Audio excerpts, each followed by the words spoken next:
Eso que estamos en contacto telefónico con Ignacio Kowarski, presidente de CARVAP, Confederaciones Rurales de Buenos Aires y de La Pampa, a quien saludamos. Ignacio, muy buenos días. Andrés Yotagua, Rubén Escubi los saludan por este lado. ¿Cómo está usted? Andrés, Rubén, buen día, ¿cómo les va? ¿Todo bien? Muy bien, gracias por atendernos tan temprano a la mañana, ¿eh?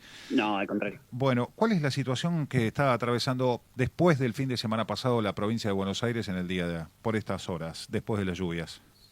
Bueno, la verdad que tenemos muchas situaciones Ujú. distintas en la provincia de Buenos Aires porque en verdad venimos desde fines de febrero en varios lugares Claro. lloviendo Ujú. en cantidades superiores a lo normal, donde ya distritos para el mes de abril, mayo, tenían más de 700 milímetros, que es el acumulado de todo el año normalmente, ya lo había llovido y eso comprende desde el sudoeste de la provincia, en Guaminí, Ujú. en Guanguelé, en todos lugares, pueblos donde hubo evacuados. Sí. Después tuvimos un momento terrible que fue lo de Bahía Blanca, que ahí fue una noticia a nivel país. Ujú. Bueno, fue todo en ese contexto que hubo muchísimas lluvias, incluso por algunos ríos que van juntando ese agua, inundó lugares como Bolívar, bueno, donde pasa el Valle Manca, un río Sí. conocido. Entonces hubo una situación ya desde hace rato bastante complicada, y en el oeste de la provincia también, Ujú. porque en el noroeste, 9 de Julio y Carlos Casares ya tenían 750 milímetros acumulados, una zona de mucho tambo, Ujú. donde era muy complicado entrar y salir con la leche, donde tenemos una particularidad generalizada en la provincia de Buenos Aires, que es el abandono de los caminos rurales por parte de la provincia. Y Ujú. bueno, todo eso ya estaba sucediendo. eh, Cuando hace una semana, jueves y viernes, volvió a llover fuerte. En esos lugares, Pehuajó, en 9 de Julio y Carlos Casares, llovieron 150 milímetros más, o sea, acumularon 1000 milímetros. La situación era desesperante, pero Ujú. en esos mismos momentos empezaba a llover en la zona núcleo. Claro. Y llovieron 400 milímetros en Claro. 36 horas. Fue devastador. Ujú. Ahí fue Salto, Arrecifes, Varadero. Fue la verdad que una lluvia tremenda, dejó evacuados en los pueblos, por supuesto. Ujú. Tuvimos muchísimos problemas también con el tema de la electricidad, todo lo que pasa generalmente en esos lugares. Chacabuco fue un lugar donde también vimos todo el pueblo con medio metro de agua. Y bueno, eso ni hablar que más allá de los pueblos, también en el campo pasa. Ujú. Y lo que nosotros decimos es, bueno, si también pasa en el campo, la gente vive en el campo Claro. y quedó aislada, y ahí en el campo también viven mujeres embarazadas, chicos que Ujú. se pierden en la escuela. Bueno, fue una situación desesperante. La diferencia por ahí de algunos de esos lugares es que están cerca de los ríos, entonces el agua empieza a bajar eh, más rápido que en otros lugares, como en el oeste de la provincia, bueno, de Julio, que el agua queda, ¿no? Claro. Así que la situación fue tremenda, y hoy de a poco vamos viendo cómo se va moviendo ese agua para ver qué estado de situación queda. Ujú. Ujú. Teniendo en cuenta que, digamos, la provincia de Buenos Aires y lo que describía Ignacio es muy grande y desde febrero uno imagina que muchos de esos lugares no se han podido recuperar prácticamente, ¿no? Que han quedado encharcados seguramente muchos de estos campos. Sí, sí, sí, sí. Ujú. Caminos cortados, rutas cortadas Claro. que todavía no están habilitadas. Ujú. Hubo fallecidos que arrastró el agua. Qué bárbaro. Ni hablar que... Y gente de a caballo que estaba llevando haciendas, cruzando un río, pero que el puente que estaba más arriba se rompe, entonces viene agua con fuerza, se lo lleva. Ujú. Eh, un hombre que iba por una ruta y el agua se largó a cruzar, el agua se lo llevó y terminó, no pudo abrir la puerta y quedó ahogado dentro del auto. Hubo situaciones, la verdad, que lamentables. Ujú. Y todo el daño material posterior, ¿no? Digo posterior en el sentido de la importancia, donde ya la cosecha en esos lugares de la soja de primera y segunda se había terminado y demás, pero por supuesto queda todo lo que tiene que ver con vaca, con Ujú. ternero, Ujú. todo lo que tiene que ver con pastura, el suelo se estropea, por supuesto. Bueno, toda una situación que vamos a ir eh, cuidando en la medida que podamos medirlo Ujú. y que podamos entrar a los campos, porque en muchos lugares todavía no se puede entrar a los Ujú. campos. Ignacio, cuando usted habla de la cantidad de hectáreas en la zona núcleo, que digamos como 9 de julio, que quedó todavía el agua estancada, ¿no? Estamos Ujú. hablando, usted dice hectáreas, de qué dimensión? ¿Cientos de hectáreas? ¿Miles de hectáreas? Y cuando cuando fueron las lluvias esas hasta que empezaron en fines de febrero hasta principios de mayo, teníamos medido alrededor de 2.100.000 de hectáreas anegadas, ¿no? Compartía una amplia zona de todo Cuenca del Salado, porque también se sumaba La Barría, General Madrid, La Prida, un montón de lugares. Eran más de 2 millones. Eso parte estaba escurriendo hasta que llovió la semana pasada. Y ahora vuelven a ser alrededor de 1.600.000. Hay disparidad digamos, de mediciones, pero se habla entre 1.600.000 y 2 millones de hectáreas anegadas, de las cuales no todas tenían cultivo porque muchas ya se cosecharon. Claro. Acá hubo una ventana de 15 días donde la soja de primera estaba esperando poderse cosechar, porque no se cosechaba por las lluvias, pero tuvimos una ventana ahí de 15 días, 17 días, donde la verdad se adelantó muchísimo en el oeste, pero de nuevo, hay otras realidades también, además de la cosecha, que no podían salir. De hecho, mucho quedó guardado en el campo en Bolsones porque no hay caminos para salir. Hay pobladas ya varias asambleas, se pasó en Junín, en 9 de julio, Carlos Casares, Bolívar, Chivilcoy, Saladillo, todos lugares donde la gente salió al pueblo, gente del campo fue al pueblo, a las plazas a aplaudir, a golpear recipientes pidiendo los caminos. O sea, no existen los caminos porque los municipios cobran una tasa especial para mantención de caminos, pero la usan para cualquier otra cosa menos para los caminos. Es algo que hemos hablado con otros productores o dirigentes de entidades agropecuarias de la provincia de Buenos Aires y nos decían lo mismo, que en este caso los municipios son los encargados del mantenimiento, cobran esta tasa vial, que en muchos casos en lo que recaudan por año se pueden comprar unas cuantas máquinas, pero no pasan, digamos, se utilizan para otros fines en algunos casos.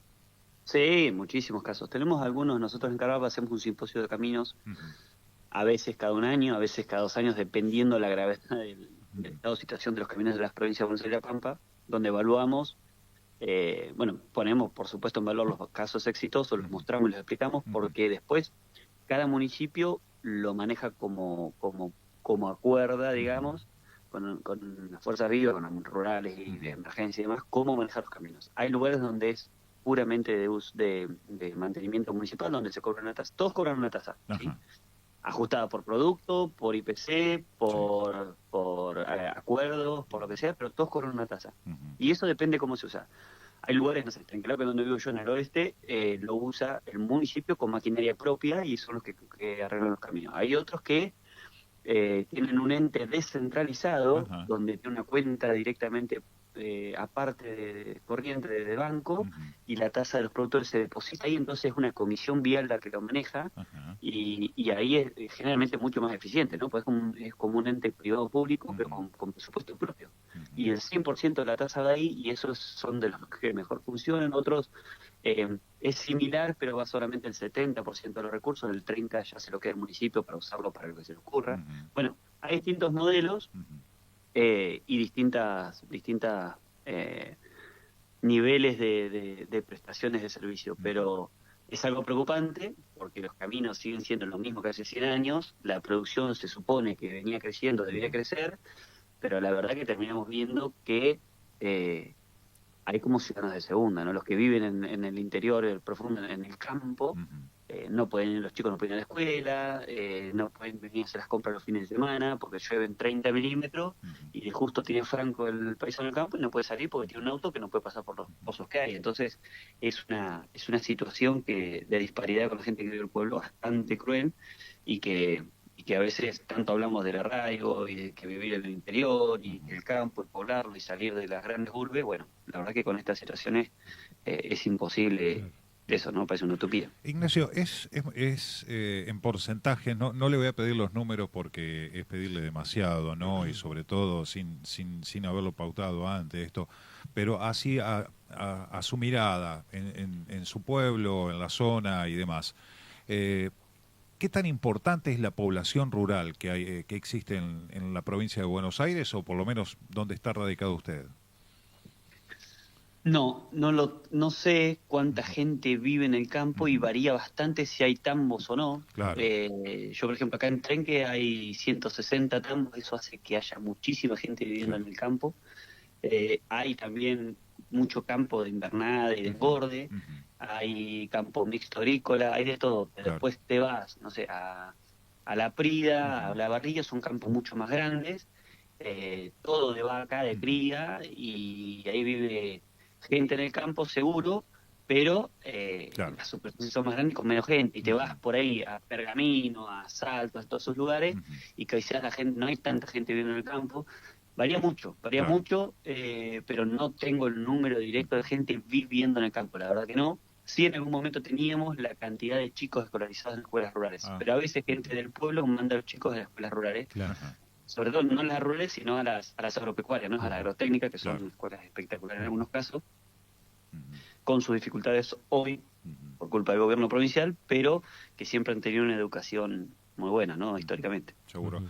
Ignacio, ¿se va a realizar o tienen pensado ustedes dentro de Carvap hacer un relevamiento de las pérdidas económicas, principalmente en ganadería, que era lo que mencionaba?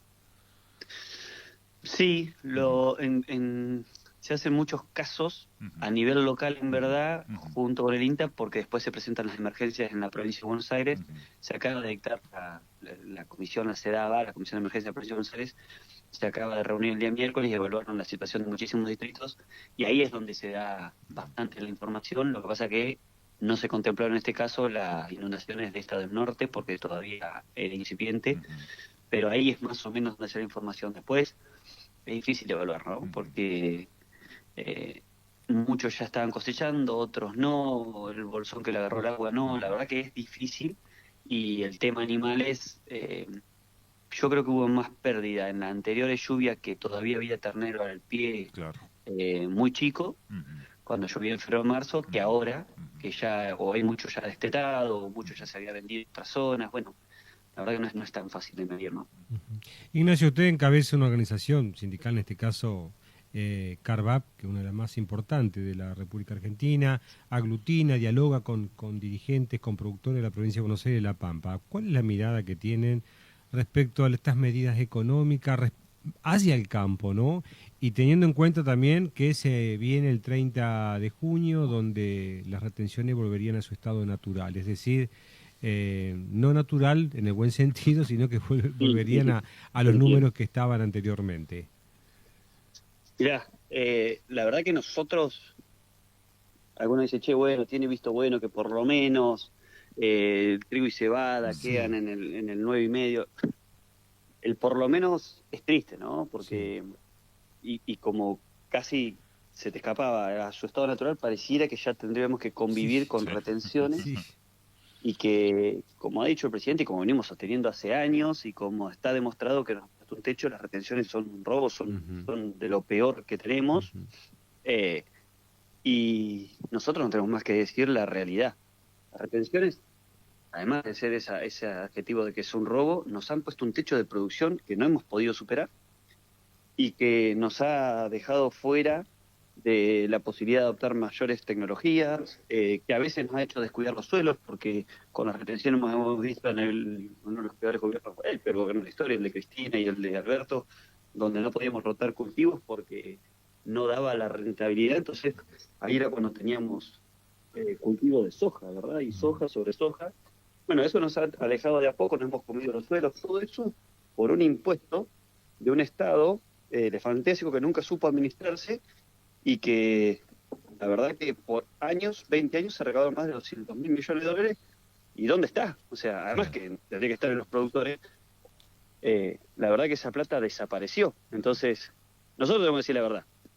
Tienen que bajar las retenciones. Está demostrado que la recaudación de trigo y cebada respecto a retenciones o a derechos de exportación es el 20% del superávit. O sea, el Estado puede ceder las retenciones de trigo y cebada a cero Ujú. y nunca más tenerlas, porque es nada más que el 20% del superávit. O sea, dentro de ya lo que es positivo, sacaríamos solamente el 20%, no es que dejaría en quiebra el Estado. Ujú. Entonces, el gesto tiene que ser: saquen las retenciones de trigo y cebada, y posteriormente vamos a charlar y charlemos para seguir Ujú. avanzando en el resto de los cultivos, porque es la única manera de que esta Argentina despegue, si no, ya hubiésemos visto, cosa que no, que la Argentina vaya creciendo a la par de lo que crecen todo el resto de los países de la región. Entonces, si seguimos produciendo los mismos 10.000 millones de litros, seguimos produciendo las mismas toneladas de soja, la carne, el stock de la carne bovina sigue siendo 51 millones de cabezas y no hemos recuperado aquello que perdimos culpa del gobierno de Cristina, bueno, hay mucho para replantearse. Entonces, vamos a los números, hagamos los números, por eso tenemos que juntar con el ministro de Economía, veamos de qué manera vienen recaudando, de qué manera podemos nosotros mostrarles cómo está hoy el productor y establezcamos esas negociaciones, porque la verdad que las decisiones hoy están tomadas solamente de parte del gobierno y nosotros poco podemos aportar y creo que tenemos para aportar. Entonces, bueno, es eso. ¿Y hay posibilidad, Ignacio, de un encuentro con el ministro Caputo, que es un hombre inteligente, que sabe de números, que conoce la realidad del campo argentino? Sí, a ver, con Caputo, con la Secretaría de Agricultura de la Nación, muy seguido, con Caputo menos, son reuniones muy cortas, donde la verdad que se hablan temas puntuales de 1 hora, una cosa así, y no más. Y yo creo que si el campo es el 18% del PBI, tenemos el 23% de los empleados de la Argentina, traemos el 70% de las divisas, merecemos un tratamiento de sentarnos y poder hablar algo más que 1 hora cada dos meses, ¿no? Así que, bueno, habrá que seguir trabajando, por supuesto. Por ahí la solución, pregunto, ¿no, Ignacio? ¿Puede ir por el lado del Congreso, teniendo en cuenta que hay elecciones de medio término? Claro que sí, pero posterior. Yo creo que las retenciones hay que bajarlas y eliminarlas por ley, es así, pero anteriormente el gobierno, por ahora, tiene a través de los renews que ha tenido y de la leche anterior, tiene la capacidad de subirlas hasta el tope, que es el tope que vamos a volver, y tiene la capacidad de bajarlas. Entonces, vamos a lo concreto, el Estado, y no entremos en el juego político, porque digo de ello, ¿no? El proyecto más interesante que hay de baja de retenciones y quita es el Unión por la Patria, que dice que hay que eliminar las retenciones del trigo y cebada y bajar el resto y devolverle la plata a los productores de lo del año pasado del trigo y cebada. Pero porque no son gobierno, ¿no? Y porque hasta ahora, en los 20 años que gobernaron los kirchneristas, nos rompieron la espalda con las retenciones y ahora dicen que hay que bajarle y devolver la plata. Entonces, esos son juegos políticos que me parece que no son. Tenemos que sentarnos hoy con quien administra el país, ver los números y ver qué podemos hacer para volver a rentabilidad al productor. Volviendo al tema, en este caso de mi parte, al tema lluvias, inundaciones, problema de caminos y demás. Emergencia agropecuaria, ¿en qué estado se encuentra esos trámites, entre comillas? Se aprobó la emergencia en varios distritos, ahora hay que firmar los decretos, presentar los informes y demás, así que eso va caminando en la parte institucional, así que eso de a poquito va a salir así. En el caso de la provincia de Entre Ríos, primero pasa por la provincia, se declara en la provincia de Entre Ríos y después homologa a Nación. En el caso de la provincia de Buenos Aires, ¿es lo mismo? Es exactamente igual, siempre y cuando sea por decreto provincial, ¿no? Así que sí, es exactamente igual. Y en este caso, ¿qué exenciones podrían llegar a tener o postergaciones dentro de lo que es la emergencia agropecuaria en Buenos Aires?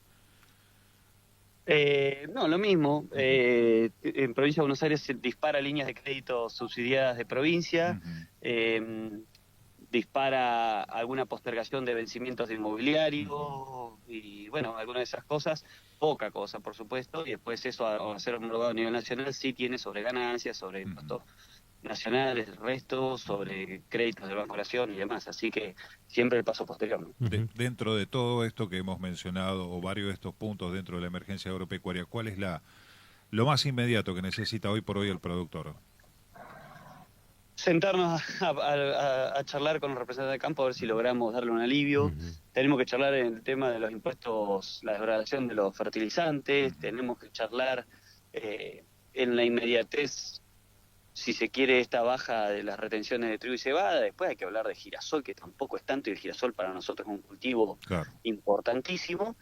Y bueno, seguir trabajando para de una vez por todas tener políticas un poquito más a largo plazo de la urgencia que vivimos en Argentina todo el tiempo. Ignacio, la última. Usted dijo que tienen contacto con la Secretaría de Agricultura de la Nación. Mirando la provincia de Buenos Aires, más allá de las diferencias con Kicillof, ¿el gobierno provincial tiene un ámbito de discusión con ustedes?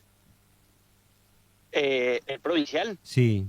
Sí, sí, pero bueno, hemos tenido una diferencia ideológica bastante importante. Este gobierno provincial ha sido parte del gobierno nacional que tanto nos apoyó que nos llevó a la 125. Entonces, hay una diferencia ideológica. Por supuesto, los ministros de infraestructura, de desarrollo horario y demás están en exposición, charlamos, hablamos, pero el fondo de la cuestión, la verdad que hay muchas cosas que no coincidimos y nos pasó una muestra el año pasado con el mobiliario rural, donde fue devastador el aumento del inmobiliario que tuvimos. Entonces, bueno, los diálogos muchas veces están, las coincidencias de fondo no son.